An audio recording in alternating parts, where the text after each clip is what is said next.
It's your future to define. The future of digital architecture has not been created, and it's up to everybody to make it happen and to make it what you wish it was. That's why when I talk to fellow artists, I always encourage them to be proactive, to be innovative, because I think that artists should participate in the digital architecture of the future. Mm-hmm. Not just the businessmen, not just the record companies, not just the technologists. Of course, they can help, and it's important they're leading the charge in many cases, but it's important for the songwriters, for the musicians, for the singers, for the creatives to be in that conversation as well.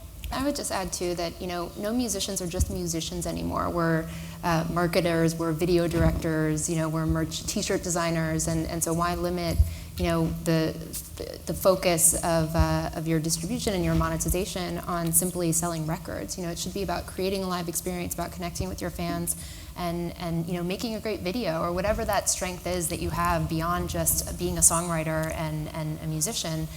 Use that and diversify. The gatekeepers, the record companies, don't pay the artists, and largely, whether it's Apple or Spotify, you guys deal with the record companies, and there's a lot of friction, there's a lot of conflict there.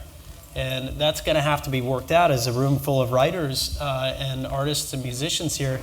It's a real concern and something that's going to have to change. Yeah, and I think it also, to that point, this is not to affirm what you just said necessarily, but there have always been questions about who gets paid, right? Is the business manager embezzling? What's going on? Where's the money? Every stakeholder in the process at this moment has to justify their existence. So I don't think a Britney Spears record gets made without a label, right? That is a Frankenstein project in which hundreds of songwriters and producers are all called upon to work for free for 3 years, and then at the end of it, 10 songs show up and someone makes $1 million somewhere. But, for like our new record, we were on Interscope, we're not anymore. We didn't need that. We needed their money. We needed money from someone to pay for the studio, but maybe we didn't need the record plant. Maybe we just needed my bedroom with some more enterprising, technology in it. So I think everyone in the equation, from songwriters to, I've sympathized with songwriters who move out to LA to write pop songs without health insurance, without a salary, without any sort of roadmap as to where you're going. It's a very hard existence, and I don't know that position is going to exist in abundance moving forward. It may or may not, but labels, artists, managers, business managers, agents, everyone has to fight for why they mean anything to the world right now. Just to throw a little bit of a wedge into it, and coming from a DIY platform, this is going to sound crazy, but labels, publishers, these are still benchmarks. These are still things that people care about. And as an artist, if you want to make it, being signed by the record label that was your favorite label growing up and all your favorite bands are on, there's still something to be said for that. And I think that these sort of campaigns, these sort of distribution efforts that you do on your own online are great proof of concept. Kickstarter, if you can raise $10,000 and get 50 people to back your project, or 3,000 people to back your project for $100,000, that's a real proof of concept, and labels and publishers are going to look for that. How important is the music video to be released with the single, and how important is it to make a controversial music video for your single? I'm looking at artists like Azealia Banks, who out of nowhere gets 1 million hits, and Lana Del Rey in 2 months gets 7 million hits. How important is that for your very first song as an artist to make? You got to do what you feel and be yourself, I think, is the most important thing. Authenticity is really key. Being controversial doesn't hurt though, right, DA? Yeah, it doesn't hurt, but I think, like in the case of this video we put out yesterday, it was imperative to me that people see the visual we put with it in order to frame the way they thought about the music. But I doubt you were sitting around thinking, we're going to do the video that's going to get the absolute most views, period. Right, that's You're right. sitting around thinking, what's the most creative way to interpret this song? Yep.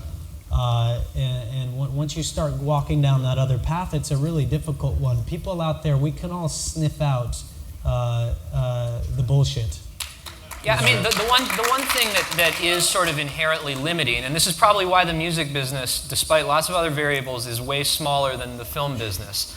Humans' brains are more visual than they are auditory, Our eyes are way more refined, expansive instruments than our ears. And so, like, there's no doubt that the visuals people see really change what they think they're hearing. So is a video really, does every song you release have to come with a video at this point because of YouTube? I think a really smart thing to do is when you see these, what videos get a lot of views? Lyric videos, And that's something you can do with a very, very low budget. You can do it yourself. But putting the song out initially, I think, is a great way to just share the music, and then you have got something extra people can look forward to having in the future. But having a lyric video is really good because people can interact with your song in a way, and they can learn a little bit about what's going on.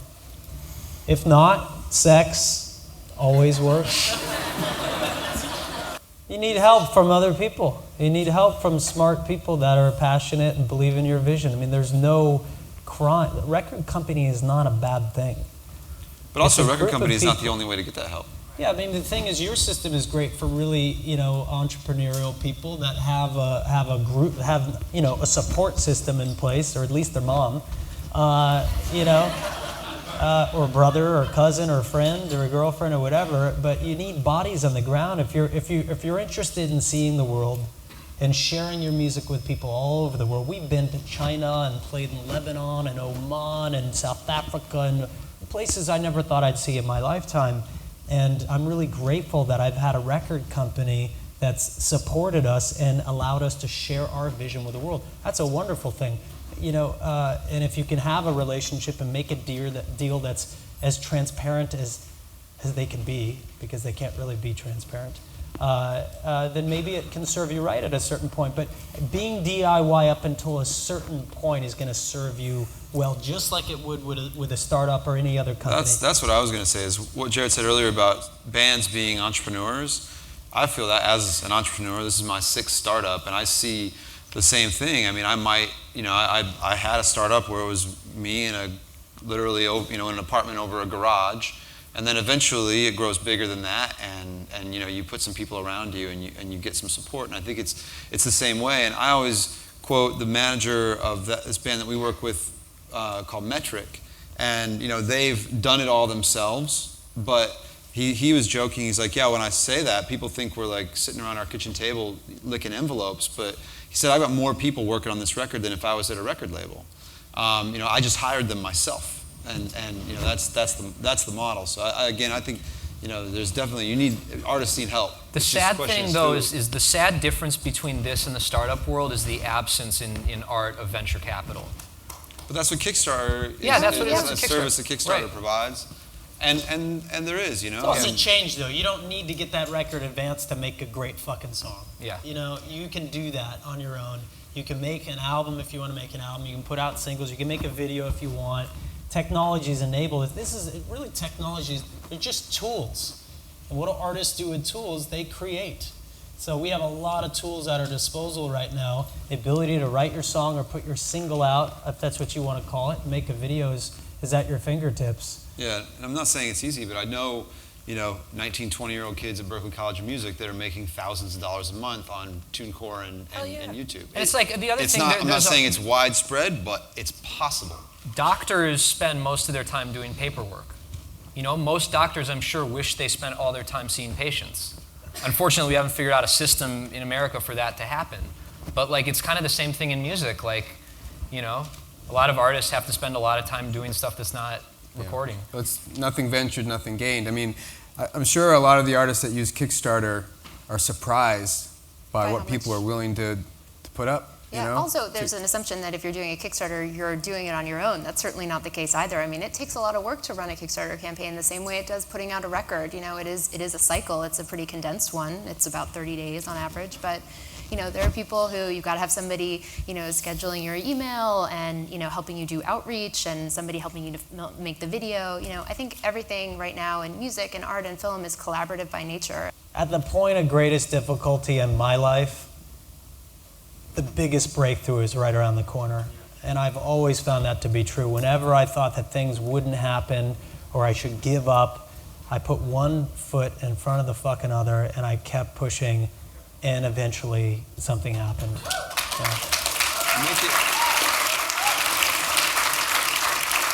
I I think to what has been said on the panel, if it's as Jared said, if it's great, if you make it and it's great and you can get it out to the audience, people will find it, and if they love it, they will want to share it with somebody else. And that's the thing I would ask myself is this something that when someone finds it, that they want to send it to 10 people? Because that's what will make it work. That's an empirical question, too. Yeah, it really is. I mean, that was an interesting thing, for example, with Nikki's campaign. We could see on the metric side that, she was getting more shares per view than average, by a factor of almost 2. And that's one of those things that tells you, oh wow, when people see this, they want to tell other people about it. And you don't, to come back, you don't need to be controversial, but it is empirical. If people aren't inclined to jump up and tell other people, man, you got to hear this with what you're making, then it's tough in this environment. Well, they got to hear it first, though. But it's got to start somewhere. You build that audience small, make stuff that people want to share, get it to that small audience. And also, in this online environment, you never know who's going to start something spreading. Someone who has 30 friends is maybe as important as a huge celebrity tweeting it or something. Yeah. And so, when we were in college and just starting out with the band too, I would carry burned CDs around everywhere, and I'd give it to the waitress with the tip, and I'd give it to, the guy at the, counter at the T in Boston for the ticket. Everyone, you never know who's gonna... Just two totally separate music businesses. There's one that cares about radio and there's one that doesn't. Just being practical about it, there's kind of and I'm looking at it from an entrepreneur and a business model perspective. There's a level of investment that requires hits, and then there's a smaller level of investment that where the success doesn't have to be as big. At the end of the day, it's about being profitable. So, and how much money you have to make to be profitable matters how much you spend. So, I think there's a high stakes table and there are a number of lower stakes tables. Right. I have one last question for Jared. This actually came from the internet. Someone tweeted this question.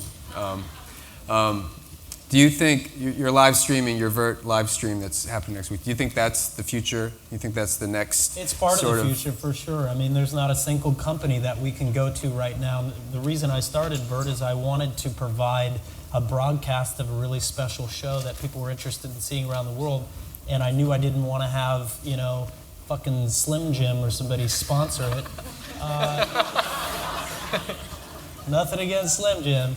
But you know what I mean? I didn't want to have it just be this free-for-all clusterfuck with no real social element, which is largely what streaming is. Does anybody out there have a warm, fuzzy feeling when you hear live, stream? Oh, I'm going to watch a stream. We don't even use that word, live stream, at all. It's got a negative connotation, but we wanted to provide something that was above and beyond that. And that's why we started Vert. But I certainly think it's a part. People want to be there now. Who wouldn't want to be, if you can't make it somewhere and you can have an experience that's visceral, that's live, of course you're going to take that. And if you can provide value, it's creative, it's innovative, people are going to say, I believe in you, just like Kickstarter, and here's how I'm going to show you I believe. There's your $9.99.